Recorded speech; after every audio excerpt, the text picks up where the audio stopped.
প্রতিবেশীর একটা গল্প শোনায় আপনাদেরকে। আব্দুল্লাহ ইবনে মুবারক রাহিমাহুল্লাহ নাম শুনেছেন? বলেন। আব্দুল্লাহ ইবনে, পরিচয় হলো ইমাম বুখারীর উস্তাদ, অনেক বড় মাপের আলেম। তিনি তার জীবনটাকে 3টা ভাগে ভাগ করেছিলেন। কয় ভাগ? 4 মাস তিনি জিহাদ করতেন। 4 মাস কি করতেন? আল্লাহর রাস্তায় জিহাদ করতেন। একেবারেই যুদ্ধের ফ্রন্টে চলে যেতেন যেখানে জিহাদ হয়। 4 মাস তিনি তাজির, ব্যবসায়ী। 4 মাস তিনি কি করতেন? ব্যবসা করতেন, বড় ব্যবসায়ী ছিলেন। 4 মাস তিনি হাদিস পড়াইতেন। 4 মাস কি করতেন? 4 মাস মুহাদ্দিস, 4 মাস ব্যবসায়ী, 4 মাস মুজাহিদ। মায়ের কারণে অনেক সম্পদের অধিকারী হয়েছিলেন। ওনার বাবা যে মুবারক, এই মুবারকেরও গল্প আছে, তিনি একটা বাগানের মালিক ছিলেন। আব্দুল্লাহ ইবনে মুবারক রাহিমাহুল্লাহ একবার সফরে গেছেন। ওনার ঠিক পাশে এক ইহুদি থাকতো, ইহুদির বাড়ি ছিল। তো উনি তো সফরে চলে গেছেন, 4 মাসের আগে আসবেন না। এদিকে ইহুদি সিদ্ধান্ত নিয়েছে এই এলাকায় সে থাকবে না, এলাকার থেকে বাড়ি বিক্রি করে চলে যাবে। তখন ইহুদি বাড়ির দাম চাইতেছে বর্তমান যে বাজার, সে বাজারের দ্বিগুণ দাম। কথার কথা, এই বাজারে বাড়িটার দাম হইতে পারে 10,000 দিরহাম। তো সে বাড়ির দাম চাইতেছে 20,000 দিরহাম। তো লোকেরা তাকে জিজ্ঞাসা করে, তোমার কি মাথা নষ্ট? না, মাথা পুরা ঠিক। তো ডবল দাম চাইতেছো কেন? তো আমি জানি আমার এই বাড়ির দাম 10,000-এর বেশি 1 টাকাও হবে না। আমি আসলে বাড়ির দাম 10,000-ই চাইতেছি। আমার বাড়ির দাম 10,000, আর এই বাড়িটা যে কিনবে সে আব্দুল্লাহ ইবনে মুবারকের প্রতিবেশী হবে, সেটার দাম আরো 10,000। সুবহানাল্লাহ বলবেন। এই বাড়িটা যে কিনবে সে কার প্রতিবেশী হবে? আব্দুল্লাহ ইবনে মুবারকের প্রতিবেশী হবে, ওইটার মূল্য আরো 10,000। আচ্ছা আপনি বলেন তো, সবার কাছে কি আব্দুল্লাহ ইবনে মুবারকের প্রতিবেশী হওয়ার দাম আছে? আরবিতে একটা প্রবাদ আছে, আল জার কাবলাদ দার। মনে রাখবেন এই প্রবাদটা, আল জার কাবলাদ দার। বাড়ি কেনার আগে প্রতিবেশী দেখো। আগে বাড়ি কিনবা না, আগে কি দেখবা? যে এলাকায় বাড়ি কিনতে যাচ্ছ সে এলাকার মানুষগুলো কেমন, তাদের আখলাক কেমন, তাদের চরিত্র কেমন। কারণ এদের সাথেই তোমার ছেলে, তোমার মেয়ে বড় হবে। পরিবেশটা যদি খারাপ হয়, তোমার ছেলে মেয়ে খারাপ হবে, তোমার বিবি খারাপ হবে, থাকতে পারবা না। আরবি প্রবাদ কি, আল জারু কাবলাদ দার। বাড়ি কেনার আগে কি দেখো? প্রতিবেশী দেখো। তো সে বললো যে আমার বাড়ির দাম 10,000, আর যে এই বাড়িটা কিনবে সে আব্দুল্লাহ ইবনে মুবারকের প্রতিবেশী হবে, এই জন্য আরো 10,000, এই 20,000 দাম। এখন তো এত দাম দিয়ে কেউ আর কিনে না। তো আব্দুল্লাহ ইবনে মুবারক রাহিমাহুল্লাহ বাড়িতে যখন আসছেন, তো বাসার থেকে বলতেছে, আপনার প্রতিবেশী ইহুদি, যাদের সাথে আমাদের এখন খুব ঝগড়া চলতেছে, ঠিক কিনা? এই ইহুদি বাড়ি বিক্রি করে চলে যাবে। সে কয়েকদিন যাবতই বাড়ি বিক্রির চেষ্টা করতেছে। আব্দুল্লাহ ইবনে মুবারক সফর থেকে এসে ইহুদিকে খবর দিয়েছে, ভাই তুমি নাকি চলে যাবে এখান থেকে। হ্যাঁ, কেন? আমার খুব অভাব চলতেছে। তো বাড়ির দাম কত চাইতেছো?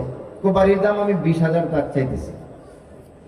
তুমি সাথে সাথে 20,000 টাকা ওনার পকেট থেকে বের করে দিয়ে বলছেন, যাও তুমি আর বাড়ি বিক্রি করো না, এই 20,000 টাকা দিয়ে তোমার প্রয়োজন পুরা করো।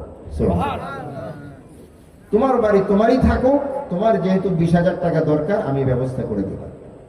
এই হলো প্রতিবেশী, এই হলো প্রতিবেশী। রাসূল করিম সাল্লাল্লাহু আলাইহি ওয়াসাল্লামের এরকম একটা ঘটনা আছে। হযরত জাবির রাদিয়াল্লাহু তাআলা আনহু এক সফরে মক্কা থেকে রাসূলের সাথে মদিনায় ফিরতেছিলেন। উটটা ক্লান্ত, চলতে পারে না। তো রাসূল সাল্লাল্লাহু আলাইহি ওয়াসাল্লামের কাছে গিয়ে বলতেছে, হুজুর এই উট নিয়ে তো আমি মুসিবতে আছি, আপনারা দ্রুত চলে যান, আমি একদম চলতেই পারি না। তো রাসূল তার হাতে ছড়ি তো বুঝেন, লাঠিতে একটা গুতা দিছে। গুতা দেওয়ার পরে এই উট এত দ্রুত গতি হয়েছে, সবার আগে যায়। তো রাসূল বলতেছেন, জাবির উটটা আমার কাছে বেচবা? এখন উটটার তো দাম বেড়ে গেছে। হুজুর আপনি কিনলে অবশ্যই বিক্রি করবো, তো তোমাকে আমি 4 দিরহাম 4 দিনার দিব। 4 দিনার, দিনার মানে স্বর্ণ, স্বর্ণ মুদ্রা। 4 দিনার মানে 40 দিরহাম। 1 দিনার সমান সমান 10 দিরহাম। দিরহাম হলো রূপার টাকা, দিনার হলো স্বর্ণের টাকা। তো জাবির বলেন হুজুর আমার একটা শর্ত আছে, সেটা হলো মদিনা পর্যন্ত আমি এই উটের উপর সাওয়ার হয়ে যাইতে চাই। ঠিক আছে, সেটা শর্ত আছে। তো মদিনা শরীফ গেলেন, যাওয়ার পরে জাবির রাদিয়াল্লাহু তাআলা আনহু পরের দিন উট নিয়ে আয়েশা রাসূলের কাছে বুঝাই দিতেছেন, হুজুর উটটা তো বেচছিলাম, এই নেন উট। তো রাসূল করিম সাল্লাল্লাহু আলাইহি ওয়াসাল্লাম হযরত বেলালকে বলেন, বেলাল তো খাদেম মুয়াজ্জিন, পরে 4 দিরহামের পরে আরেকটু বাড়ায় দিও, 1 কিরাত বাড়ায় দিও। সুবহানাল্লাহ। সহিহ বুখারীতে গত 2-3 দিনে কয়েকবার গেছে এই হাদিসটা। তো জাবির রাদিয়াল্লাহু তাআলা 4 দিনারও পাইলেন, সাথে কিছু বেশিও পাইলেন।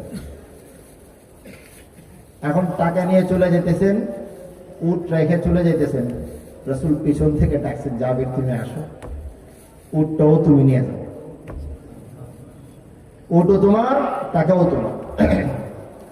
হযরত জাবির রাদিয়াল্লাহু তাআলা বলেন, আল্লাহর রাসূল সাল্লাল্লাহু আলাইহি ওয়াসাল্লাম 4 দিনারের পরে যেই অতিরিক্ত অংশটা দিয়েছেন, আমার টাকার থলে থেকে কোনোদিন এটা সরাই নাই। খোদার কসম, এটা আমার টাকার থলের মধ্যে যতদিন ছিল আল্লাহ তাআলা ওইটার বরকতে লক্ষ লক্ষ কোটি কোটি টাকা আমাকে দান করছে। সুবহানাল্লাহ। কত টাকার তিনি মালিক হয়েছেন। আরেকটা সহিহ ঘটনা দিয়ে আপনাদেরকে শোনাবো। জাবির রাদিয়াল্লাহু তাআলা রাসূলের ইন্তেকালের বহু পরে একদিন খুব চিন্তিত অবস্থায় বাড়িতে আসছেন। তো বিবি জিজ্ঞাসা করে এশার নামাজের পরে, এত মন খারাপ কেন? তো মাল বেশি হয়ে গেছে, টাকা বেশি হয়ে গেছে, এই জন্য মন খারাপ। তো বিবি কয়, এটা মন খারাপের কিছু আছে? এটা তো সমাধান সহজ, আপনি দান করে দেন। উনি বলে যে এত সুন্দর বুদ্ধি তো আমার মাথায় আসে নাই, দান করলে যে টাকা কমে যাবে। উনি ওনার সচিবকে গিয়ে বলছেন, আজকে রাত্রে মদিনাতে আম ঘোষণা করো, আমি টাকা, আমার পক্ষ থেকে টাকা দেওয়া হবে। সেই জমানায় এক রাত্রে 6 লক্ষ দিরহাম দান করা হয়েছে। 6 লক্ষ দিরহাম আজকের টাকায় কত হবে চিন্তা করা। সকালবেলা খুব খুশি, বিবির কাছে গেছে হাসতেছি, কয় এত খুশি কেন? অনেক টাকা দান হয়ে গেছে। বরকত কোনটা? ওই যে 4 দিরহামের উপরে জিয়াদা কিরাত এক সামান্য পরিমাণ ছিল। তো মুহতারাম হাজিরিন, আমি যে কথাটা আপনাদের কাছে আরজ করতে চাই, প্রতিবেশীর সাথে আমার ব্যবহার ভালো কিনা, প্রতিবেশীর সাথে আমার আচরণ কিরকম, প্রতিবেশী আমার ঘরের হাদিয়া পায় কিনা, সে হাদিয়া দেখ আর না দেখ, আমার ঘরের থেকে আমার প্রতিবেশীর ঘরে হাদিয়া যায় কি যায় না। রাসূল বলেন, যখন তুমি রান্না করো ঝোল একটু বাড়ায় দাও, ঝোল বাড়ায় দিলে তরকারি একটু বেশি হবে, তাহলে কয়েকজন প্রতিবেশীকে ওই খাবার দেওয়া যাবে। তোমার ঘরে ভালো কিছু রান্না হচ্ছে, তোমার ঘরের রান্নার ঘ্রাণ প্রতিবেশীর বাচ্চাদের নাকে লাগবে কি লাগবে না? তুমি হয়তো ভালো আয়োজন করেছো, পাশের ঘরে হয়তো ভালো আয়োজন নাই, এই ঘ্রাণ শুনে বাচ্চাদের মনে ভালো খাবারের আগ্রহ তৈরি হবে। মাকে ডিস্টার্ব করো যে মা পাশের বাসা থেকে রান্না পোলাও আর কোরমার আওয়াজ, হ্যাঁ ঘ্রাণ আসতেছে, শেষ করতে হবে না, শেষ। তো আপনি আমাদের জন্য কি করলেন? এই জন্য আপনার খাবারের একটা অংশ অবশ্যই অবশ্যই প্রতিবেশীর ঘরে যেন যায় যখন ভালো কিছু রান্না হয়। আল্লাহ রাসূল, আল্লাহ তাআলা এই আয়াতের মধ্যে কয়েকটা প্রতিবেশীর কথা বলছেন, ওয়াল জারি বিল কুরবা ওয়াল জারিল জুনুবি ওয়াস সাহিবি বিল জাম। 3 ধরনের প্রতিবেশী। কয় ধরনের? এটা বলে আমি শেষ করে ফেলব। কয় ধরনের প্রতিবেশী? একটা হলো নিকট প্রতিবেশী, আরেকটা হলো দূরের প্রতিবেশী, ওয়াল জারিল জাম, দূরের প্রতিবেশী। 3 নাম্বার হচ্ছে ওয়াস সাহিবু বিল জাম, ক্ষণিকের সঙ্গী। বলেন 3 নাম্বার কি? ক্ষণিকের সঙ্গীর উদাহরণ হলো, বাসে উঠছেন আপনি, আব্দুল্লাহপুর যাবেন, পাশের সিটে বসলেন, উনি আপনার সাথেও আব্দুল্লাহপুর অথবা উত্তরা যাবেন, অথবা চেরাগালি দিকেই তিনি কি করবেন, নেমে যাবেন, ঠিক কিনা? উনিও আপনার ক্ষণিকের প্রতিবেশী, ঠিক? মোহতারাম হাজিরিন, অনেক সময় যেটা করে আমি দেখি, খুব বেশি বাসে ওঠা আমার হয় না, রোদের জায়গাটা প্রতিবেশীকে দেয়, আর উনি রোদ নাই যে এই জায়গাটা নেয়, ঠিক কিনা? যেই জায়গাটায় বসলে সে তাড়াতাড়ি বের হতে পারবে সেই জায়গাটায় সে বসে, অথচ তার ক্ষণিকের জন্য যিনি উঠবেন উনি কিন্তু একটু পরেই নেমে যাবেন, তাকে নিয়ে ভিতরে বসা। অর্থাৎ আমার ভালোটা যতটা ভালো হয় হওয়ার হবে, প্রতিবেশীর যত কষ্ট হয় হবে, আমি আমার ভালোটা নিশ্চিত করতে চাই। এটা কি ইসলাম? ইসলামের শিক্ষা কি এটা? না। ওয়ালজারিল জুনুবি ওয়াসসাহিবি বিল জামবি ওয়া বিনিস সাবিল। কিছুক্ষণের জন্য, অথবা ঢাকা থেকে চিটাগাং যাচ্ছেন, একজন মানুষ আপনার পাশে বসছেন, আপনি একা, পাশের সিটের সাথে দিনই কথা বলেন, দিনই আলোচনা করেন, খোঁজ খবর নেন, সাহায্য করার চেষ্টা করেন, আবার সতর্কও থাকেন, খারাপ লোক হইতে পারে। আমাদের সমাজে তো এখন খারাপ লোকের গিনাই অভাব নাই। আল্লাহ রাব্বুল ইজ্জত আমাদেরকে ইসলামের এই সৌন্দর্যগুলো আমাদের জীবনে ধারণ করার তৌফিক দান করেন। আজকে অনেক নামাজ আছে, অনেক রোজা আছে, অনেক ইবাদত আছে, লেবাস আছে, পোশাক আছে, কিন্তু ভালো মানুষের বড় অভাব, ঠিক কিনা? আল্লাহ রাব্বুল আলামিন এই হাদিসগুলোর মধ্যে ভালো মানুষের কথাই বলছেন। আমি যে হাদিসটি পড়েছি, একটা হাদিস, এটার তরজমা করে শেষ করব। রাসূল বলেন, ইন্না মিন খিয়ারিকুম, তোমাদের মধ্যে শ্রেষ্ঠ ওই ব্যক্তি, আহসানাকুম খুলুকা, চরিত্রের দিক থেকে যে সবচেয়ে ভালো। শেষ কথা হলো, কিয়ামতের দিন আল্লাহ রাব্বুল আলামিন আমাদের যাদেরকে আশা করি ইনশাআল্লাহ জান্নাতে দিবেন, সবচেয়ে বেশি মানুষ আল্লাহ রাব্বুল আলামিন জান্নাতে দিবেন সৎ চরিত্রের কারণে। বলেন কিসের কারণে? বেশি নামাজের কারণে না, বেশি রোজার কারণে না, বেশি দান সদকা কারণে না। আল্লাহ রাব্বুল আলামিন সবচেয়ে বেশি মানুষ জান্নাতে দিবেন সৎ চরিত্রের কারণে।